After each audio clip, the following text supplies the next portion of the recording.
नमस्कार विद्यार्थी मित्रांनो, डेली करंट अफेअर्स या यूट्यूब चॅनलमध्ये आपल्या सर्वांचे स्वागत आहे। आज आपण 14 जानेवारीचे जे काही करंट अफेअर्सचे इम्पॉर्टंट क्वेश्चन होतील ते बघणार आहोत। पहिला क्वेश्चन आहे, नळाद्वारे पिण्यायोग्य थेट पाणी उपलब्ध करून देणारे भारतातील पहिले शहर कोणते ठरले आहे? तर याचं योग्य आन्सर आहे पुरी, ओडिसा। पुरी ओडिसा हे नळाद्वारे पिण्यायोग्य थेट पाणी उपलब्ध करून देणारे भारतातील पहिले शहर ठरले आहे। पाण्याची शुद्धता भारतीय मानक ब्युरो आणि WHO मानकानुसार प्रमाणित करण्यात येते। पुढील क्वेश्चन बघूया। दक्षिण आफ्रिकेच्या कोणत्या शहरात नुकतीच G20 पर्यावरण मंत्र्यांची बैठक पार पडली? तर याचं योग्य आन्सर आहे केपटाऊन। केपटाऊन या दक्षिण आफ्रिकेच्या शहरात नुकतीच G20 पर्यावरण मंत्र्यांची बैठक पार पडली। केपटाऊन ही दक्षिण आफ्रिकेची वैधानिक राजधानी आहे।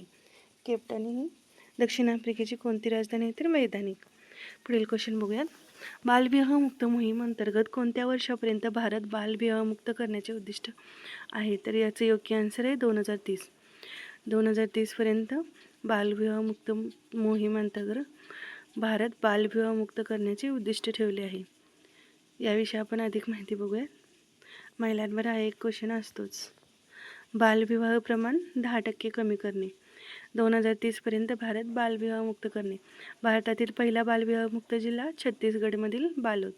आणि बालविवाह मुक्त भारत ही मोहीम भारत सरकारच्या महिला व बालविकास मंत्रालयाने सुरू केली। यावर क्वेश्चन येऊ शकतो की बालविवाह मुक्त करण्याचे उद्दिष्ट 2030 पर्यंत आणि बालविवाहाचे प्रमाण किती टक्के कमी करणे? तर 10%। आणि भारतातील पहिला बालविवाह मुक्त जिल्हा कोणता? तर छत्तीसगडमधील बालोद। बालविवाह मुक्त भारत ही मोहीम कोणत्या सरकारद्वारे सुरू करण्यात आली? ते महिला व बालविकास मंत्रालय। पुढील क्वेश्चन बघूयात। Early north India and it's coinage नावाचे पुस्तक कोणी लिहिले? तर याचं योग्य आन्सर आहे देवेंद्र हंडा। देवेंद्र हंडा यांनी early north India and it's coinage नावाचे पुस्तक लिहिले आहे। पुढील क्वेश्चन बघूयात। 4 ते 14 वयोगटातील मुलांसाठी संस्कार शाळा योजना कोणत्या सरकारने सुरू केली आहे? तर याचं योग्य आन्सर आहे आसाम। आसाम या सरकारने 4 ते 14 वयोगटातील मुलांसाठी संस्कार शाळा योजना सुरू केली आहे। पुढील क्वेश्चन बघूयात। खेलो इंडिया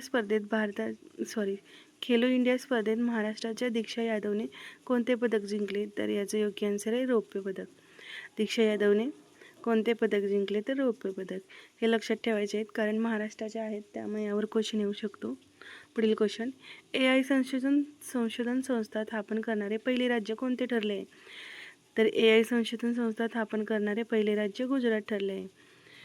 तर मुख्यमंत्री भूपेंद्र पटेल यांच्या नेतृत्वाखाली गुजरात सरकारने गुजरात गिफ्ट सिटी गांधीनगर येथे भारतीय कृत्रिम बुद्धिमत्ता संशोधन संघटनेला मान्यता दिली।